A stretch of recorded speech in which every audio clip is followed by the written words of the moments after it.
This time on Engine Masters, if you can't stand the heat, get out of the dyno room.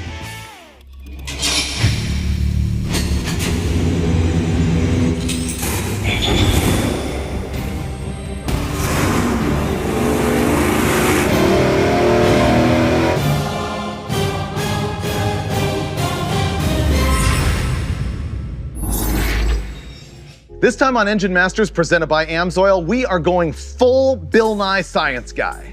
You see, here's what we've noticed in all our dyno testing. When you raise an engine's coolant temperature, it kills horsepower. And you may wonder why. We certainly did, and we think it's not the reason that you probably suspect, and that's what we're gonna find out here. So that'll be test one. Now, the other two things that we're gonna do is attempt heating up this intake manifold like crazy, see what that does as far as the temperature of the airflow, and lastly, we're gonna try and blast some heat directly down the carburetor and see what that does so that you can really judge, does a cooling system make horsepower? Does a cold air intake system make horsepower? We'll find out. And our victim is 598 cubic inches of whopping big block Chevrolet. You saw this in a prior episode called 598 cubic inches of horsepower versus torque. Well, this is the horsepower configuration. The bottom end is a Blueprint Engines crate motor, just a short block at 598 cubic inches. The top end is Brodix 365 oval ports that are all CNC'd. This is killer.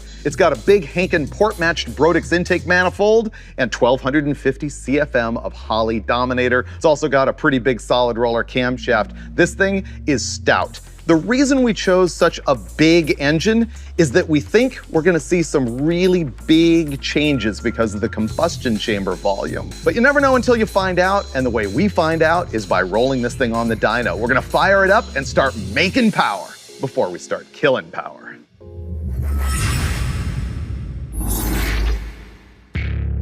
So what we've added sensor-wise in addition to our normal stuff for this test was an air hat which will measure CFM. We have an air temperature sensor right under the base of the carburetor. We have another air temperature sensor only about 6 inches away so we can see if there's a temperature change from the base of the carburetor to the inlet port. We also added an EGT, exhaust gas temperature sensor, so we can see if the exhaust gas temperatures change between running it hot and cold. Like the old saying goes, you can't have too much data, but the important thing is to have the right data that you need. This is kind of a weird test, dudes. What do you mean? Well, I'm trying to answer a question that nobody has really asked. How does temperature in the coolant and the intake manifold affect performance, and what can you do about it? And we all know that's the way to cheat on the dyno. Not cheating, it's optimizing. Optimizing? Oh, okay, I'm sorry, Steve. I didn't mean to offend you there. That's right. So I think the first test we're gonna do is run the thing cold coolant temperature and then run it hot coolant temperature and then look at data. We know it's gonna lose power, but I wanna find out why. Well, first of all, it's carbureted. So we're going to see some latent vaporization and temperature drop in the intake manifold, unlike fuel injection where you're seeing kind of this constant air temp throughout the whole intake manifold. So you and I have bench raced this a lot, so I have to ask Dulcich, why do you think an engine makes less power at heat? Air density Where? on the induction side of the intake valve. So you think at 190 degrees, the air in the intake manifold is going to be hotter than it would be if the coolant temperature was 125 degrees? I think so. Okay. What do you think? So Holdner first said it, and then you backed it up, that the air temperature in the intake manifold is not going to change with coolant temperature. And I've thought about that and thought about that and thought about that and didn't believe it, but I'm sort of coming around to it. But this is the test that's actually, I think, going to prove it. And he's done it before. So I say we just run it. And Yeah, it's going to be some pretty interesting stuff, I think. yeah. Okay, so our first run here is going to be with our 598 at a cold coolant temperature, and we haven't altered the temperature of the room or the intake manifold at all.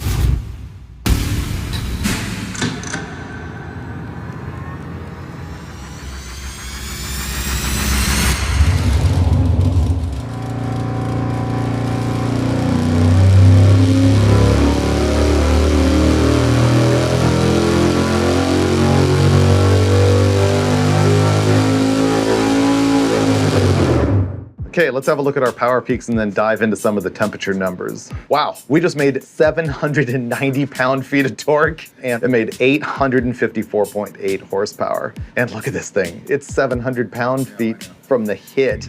Okay, so that's our baseline power number, but let's have a look at what the temperatures are telling us. The air in the intake runner started at 76, which is really close to room temperature, a little bit less, and then got cooler and cooler and cooler as we went. And it's not affected by wind chill factor. It's reading actual just temperature. Well, there's more fuel with more air there because at idle, there's still a lot of air movement and banging around with the air, which causes some heat. And we have to give Troy credit. It's overlap. We're sitting here and Troy goes, Yeah. what about the overlap at idle? Yeah. Because there's all this, Yeah. and we both looked at Troy and went, wow. Pork chop for the win. So the air during the overlap cycle is coming back up and hitting this sensor. As the engine speed increases, there's less reversion and still the vaporization and cooling. There's still a difference there, and the air does heat up. So let me summarize. We're looking at the temperatures in the room, under the carburetor, and in the intake runner. In the room, we were looking at 79 degrees. Under the carburetor, while the thing was running wide open at peak horsepower, it was 43 to 44 degrees. And in the runner, we saw 68 degrees. And so it got hotter from underneath the carburetor than it did in the runner. And our belief in that is because the airspeed is the molecules rubbing into each other and actually causing heat because of friction. Yeah. So that's sort of the nutshell of what we just decided, right? I'm with you. I agree. And so once again, this is wide open throttle testing. Things would be different at part throttle cruising around. So the next thing to do is to heat this thing up to 200 degrees of coolant temp and see if it gets worse.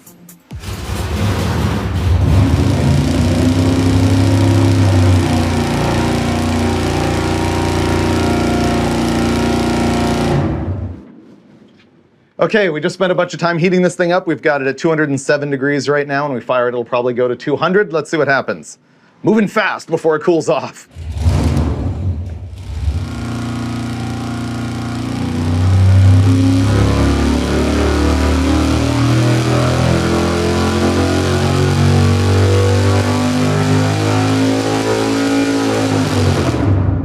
Let's start with power numbers.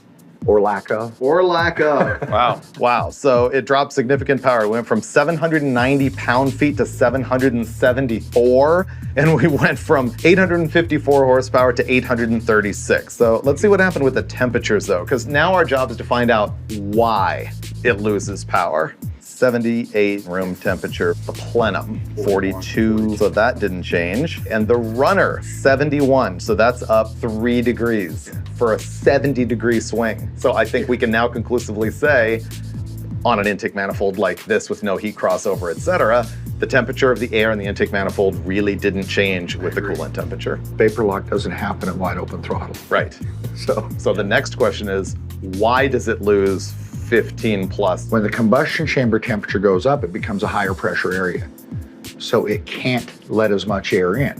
When the combustion chamber temperature is lower, when the intake valve opens and it's cooler in the combustion chamber, it's now a lower pressure area and will allow more air in. Let's have a look at the CFM to see if that theory holds weight. Ooh, 1125 CFM. So this is CFM of airflow through the carburetor hat, and so when the engine is cold, it flows more air. Now we're just gonna straight look at the horsepower, and boom, it used the same amount of fuel.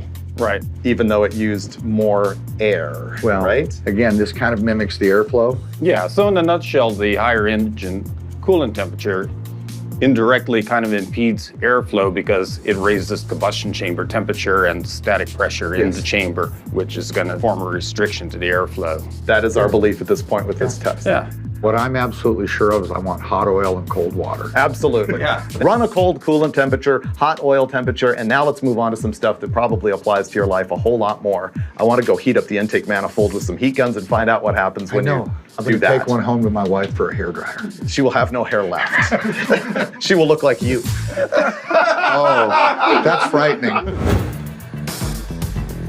In our last test, we found out that the engine coolant temperature didn't have much effect on the air temperature going through the manifold. But what about the manifold itself? We see race guys go through a lot of trouble to keep the intake manifold cool in between rounds, and even the manufacturers They design manifolds with divorced runners and heat shields and even special gaskets, all in the name of keeping the manifold cool. Does it really make a difference? We'll find out.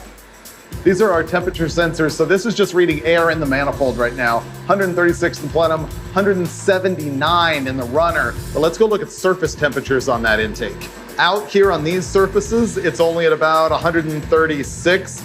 But if you go down under here where the heat guns are all focused, look at that. I've got 268 to 70 degrees. We're gonna find out if that affects performance or not, and if it affects the temperature of the air inside the manifold as it's running or not. So now we've isolated it down to nothing but a hot metal surface of the intake manifold. And when it was just parked there, it affected the air inside the manifold. But we're gonna find out what happens when we run it.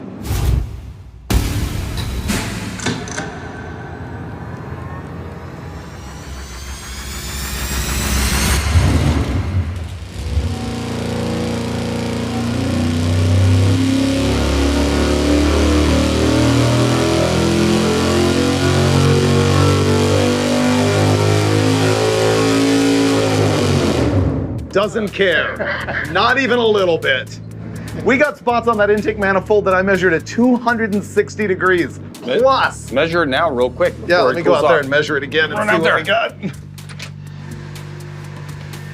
All right, Steve, what does it look like we've got? We're within 1 horsepower of our best run. Oh, really?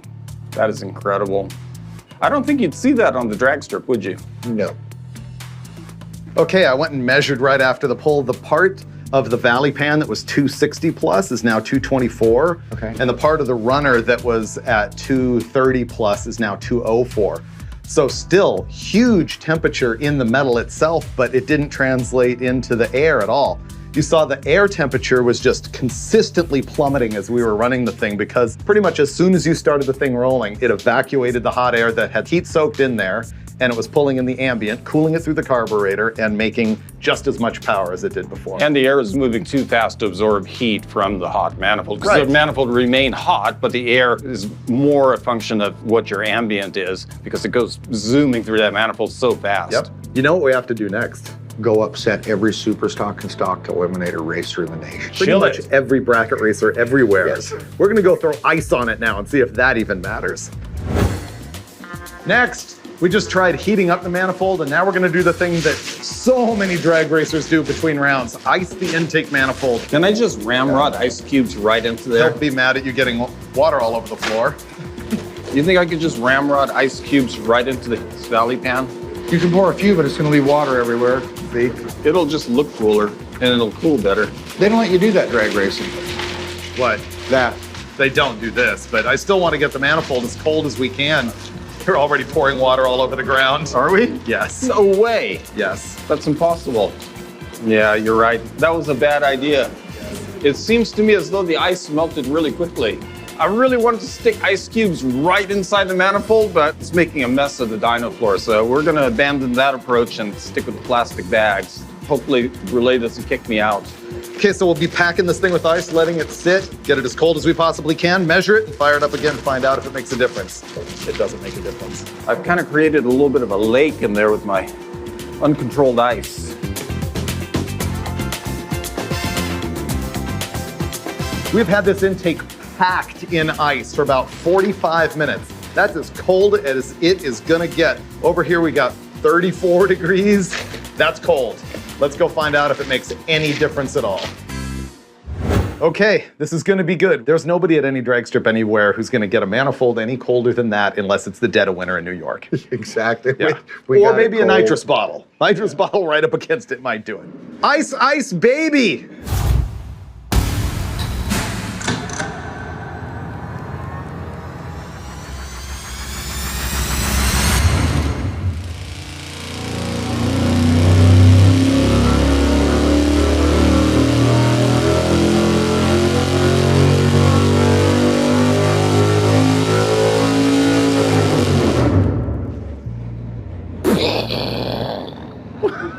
I didn't see what the power did, but the air temperature looked a lot colder It to was me. a lot colder. It was 40 degrees colder. We just made 805.9 pound-feet of torque and 861 horsepower and more power at every point in the curve.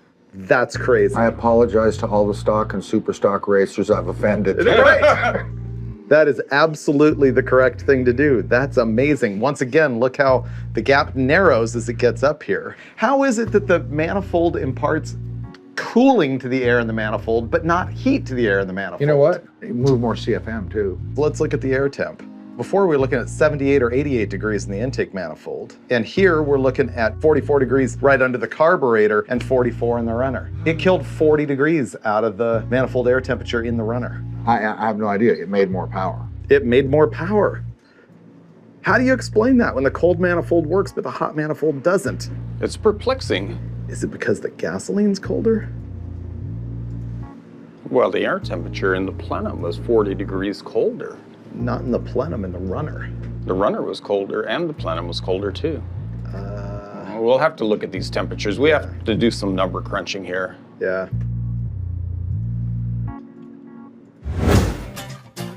Here's what's blowing our minds right now. When we heated up the intake manifold, it didn't seem to make a difference in power, even though the heat came up inside the manifold just a little bit on the air temp.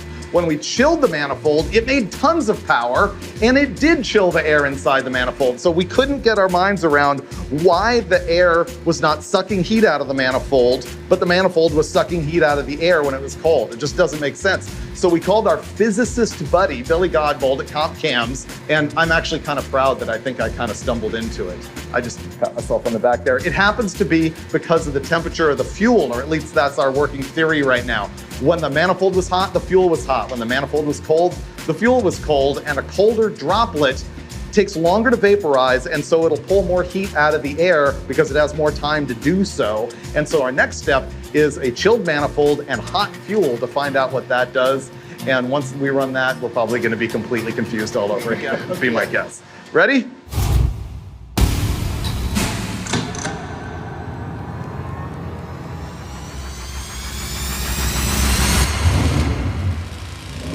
Here we go.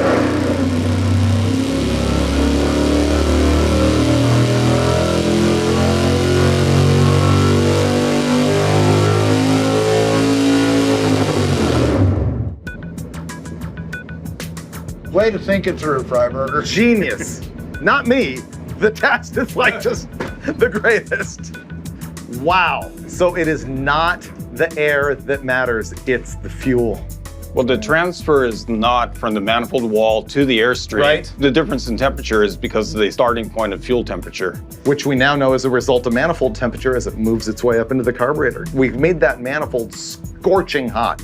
What did we just learn here? Well, compared to the test this morning, unchilled manifold, It's the same. basically within a couple horsepower repeatability. So the carburetor temperature is the operative factor here, and Exactly. the Pretty temperature of the manifold is not as significant. What I also wonder is if the colder manifold keeps the fuel cooler longer as it enters the intake, even if it's more ambient. Right. The manifold itself is keeping the fuel cool, not so much taking heat out of the air. Right. Basically, heating the carburetor took all the advantage out of cooling the intake manifold. So the carburetor was more important than the intake to be cold. Yeah, and all those guys that used to run the old Moroso Cool cool cans? cans, I scoffed at that. I did too. I thought- figured it was good to prevent vapor lock. Yeah, me too. I thought, how's that gonna add power? But those guys would have done it for a reason, and it makes sense now. Old is new again. Yeah. Yeah. We probably just discovered something that people have known for man. 40 years. We can make a fortune with a fuel cooler. Oh no, they've had that already. Wow. What an It's education been a it roller has coaster been. today. It really was has. really cool. We've made some misstatements along the way, but the physics of it all added up. Every time we got our head around it, you start looking at all the data and you're like, of course, it adds up. You know the bump in the road? We do all this testing again on a fuel injected manifold. It's totally different. Completely different because there's results. no fuel in the air. Yep. Yep. Yeah. Well, but I think we can derive nothing. I know nothing. Because at this point, yeah, I'm not going to assume or pretend to know anything. This was a fun day. Okay, Dulcich, it's on us to go out there and try and take all of this and explain it in 30 seconds to make some sense so that we can apply it to our lives. Oh, no problem, man. I've got it all up here. Man, that was an awesome day on the dyno. Oh man, class was in session because I learned all kinds of stuff that I thought I knew, but I was dead wrong. Well, or at least we didn't know what we didn't know. So the first test that we did was, why does an engine lose power when it runs hot? And you think it's because the intake gets hot and the intake charge gets hot and it's less dense and you lose power.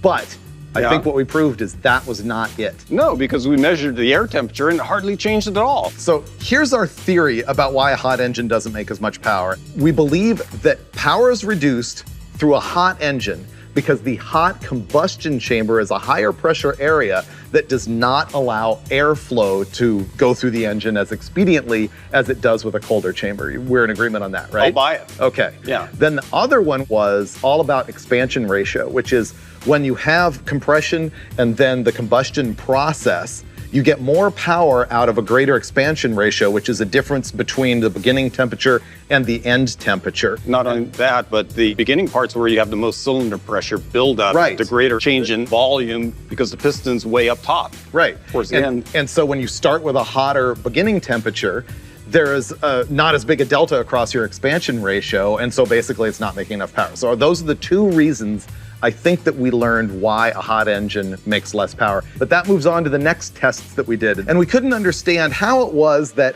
when the manifold is hot, it doesn't impart heat to the air, but when the manifold's cold, it pulls heat out of the air. Mind blown. So we did a lot of research. We talked to Billy Godbold and ultimately came to the conclusion of running the cold manifold with a hot carburetor, which answered virtually everything, which is this: cold fuel is more important than a cold intake manifold. It is the fuel that has a greater percentage of heat draw out of the intake charge than the air itself, or the ability of the manifold to pull temperature out of the air. So icing the manifold isn't the key, icing the carburetor is the key. Yeah, and that's what happened when we were testing. We were blowing super hot air at the manifold. We weren't blowing anything at the carburetor, but all of that heat was just Radiated right up here. Yep. So it's amazing. Cold fuel makes power, hot fuel, not so much. But on EFI, it could be a completely different story because there's no fuel in the manifold on those deals. Maybe we need to test that next time. I don't know.